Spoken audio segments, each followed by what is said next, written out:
documents outside of the Gospels that even make an account of this whole event? The birth of Jesus, the crucifixion of Jesus. I mean, is this only a narrative that's within the Gospels? During the first century, is that, I just need a model, I mean, in all of history, does any other book talk about Jesus? Yeah, of course, you go to bookstores, many authors write about it. But I mean, during the first century. Historical documents outside of the Gospels that account, because I know the Romans kept wonderful records, and if this... No non-Christian during the first century mentions this. This is going to be very troubling for the church, because in the Christian Bible it is presented as Jesus was an extremely popular figure, lines of people waiting just to meet him, and in fact when what is called the triumphal entry into Jerusalem, thousands of people, I mean, this would have been written, this would have been recorded by contemporaries, like Philo would have been a contemporary. Josephus would not have been born yet. Josephus was born in a very auspicious year. He was born in the same year that Pontius Pilate lost his authority, that Caligula becomes the emperor of Rome. The year is 37, so Josephus is not alive. But what will happen is that the church will insert a text into Josephus, into book 18, saying that, talking about Jesus, a rather small passage in the 18th book, 1855, if you want, 1833, where we have this a so-called testimony. It's the most controversial text in Josephus, and it says that there was a man named Jesus, if you can even call him a man, because he did many great miracles and so forth. Now that was that's an interpolation, and we know when it was interpolated. And it was interpolated in the 4th century, probably almost certainly by Eusebius, almost certainly the year 324. How could I know that? Well, we know that Josephus would have never written anything like that, because Josephus was not a Christian. We know that. And in fact, a highly admired Christian apologist, everything, probably the brightest Christian church father in history would have been Origen. Certainly he was the most prolific.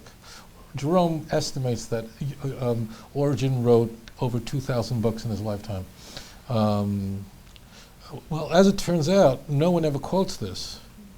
And Origen knew Josephus backwards and forwards and quoted it all over the place.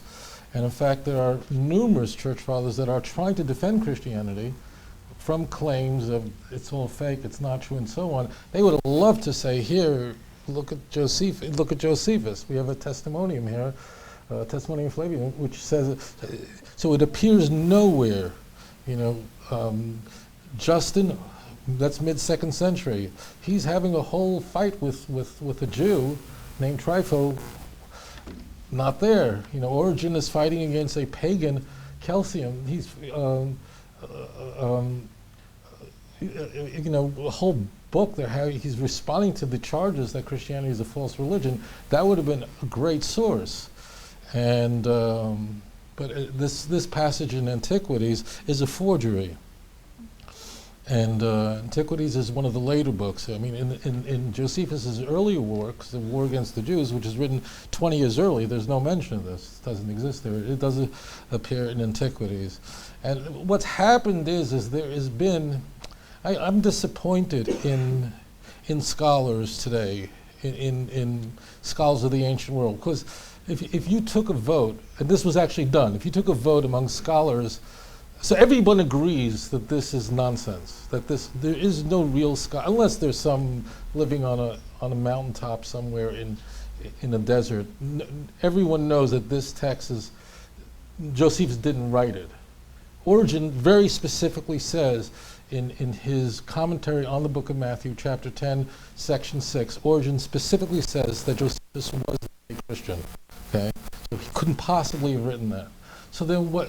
So it was always understood to be a complete forgery. But then what happened is people are trying to say, well, maybe we can do something a little ecumenical here and say, what might have there been something that Josephus wrote, and then there was a lot of stuff added on to it. So that was an idea that started to develop. And 40 years ago, the vast majority of scholars would say that thing never existed. It's a complete interpolation. No one mentioned it. I mean, and they were quoting Josephus up and down. But now there's kind of an ecumenical wind in the scholarly world. And the ecumenical wind goes, well, maybe we can say that there is a stripped down version of that, a core skeletal version of that, where it just says there's a man named Jesus who people followed when thinking he's the Christ. So what they did is they didn't find a manuscript that says that.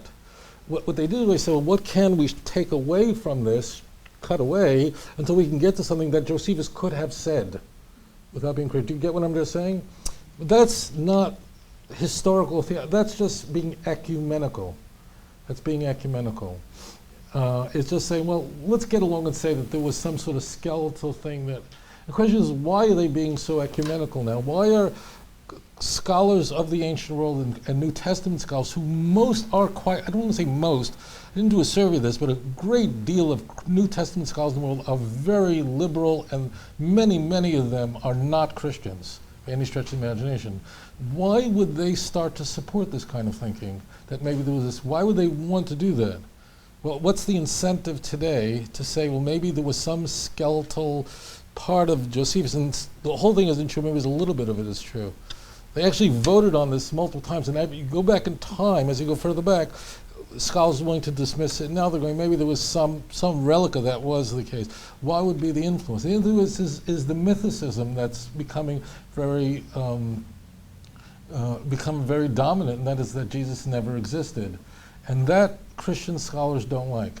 Even if they identify as atheists, agnostic, they do not like, they really can't stand the notion that there was no subversion of Jesus, or just nothing remotely, just nothing like that happened.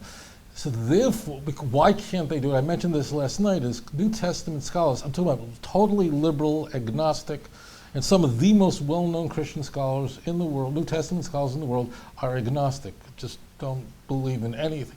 But if you say he never existed, they get they don't like that. And they actually, some of them write books showing why Jesus had to have lived, why he was a historical figure. And the reason is because if you say that Jesus never existed, that means their whole lives devoted to Bugs Bunny.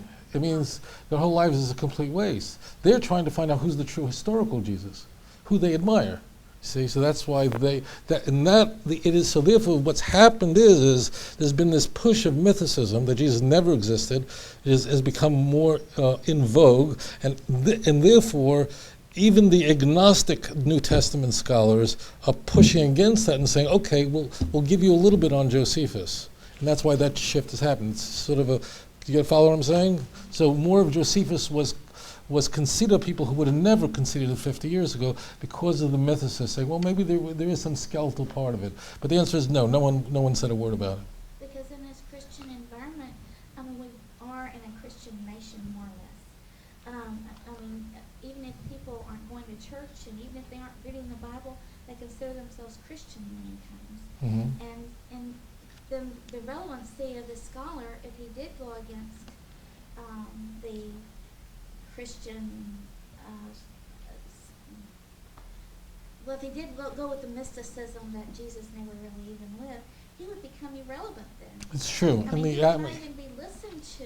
It's true. That's true. That means that what would happen in the academic world is if you were a New Testament scholar and you said that Jesus, that means when they say never existed, usually it's not meant that there was absolutely nothing and just a composite personality. There are people who advance that. But usually it's like there was just some guy who was in the Galilee who was just whatever, and and just they made all this out of him. There's just no relationship at all. There's virtually nothing. So, right. But if you said that, you would never get a job, and if you said that after you had tenure, you would be marginalized completely. So there's an enormous incentive not to. But I don't think that's the reason. I think the reason really is that they have spent all their lives studying these texts, studying the writings of the church fathers, reading, studying, teaching, and that means their life has been a complete waste. They made an idiot of themselves. They're studying, but who is Casper the Friendly Ghost really? They don't want that. So it means their life is meaningless, and that these are not bad people. It just That can't be. I can't. So they're very biased. Agnostic New Testament scholars are biased. What I mean is there's enormous incentive for them to say that Jesus actually existed. And in fact, what I'm trying to do is trying to discover who the real Jesus is. Okay? That means, discovering the historical Jesus. That's not Christology. Discovering the historical Jesus, if you take, and so on, that would be important. So you might have John Dominic Crossan. He certainly does not believe in the resurrection or anything like that, but he certainly would believe that a person like Jesus did exist. He's, a great man, a brilliant man, I love him.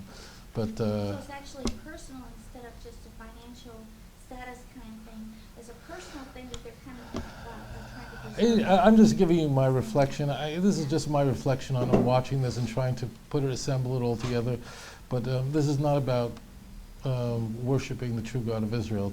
It's about just like what would motivate them. The answer is there is no contemporaneous text that would support it. If there were, it wouldn't be relevant.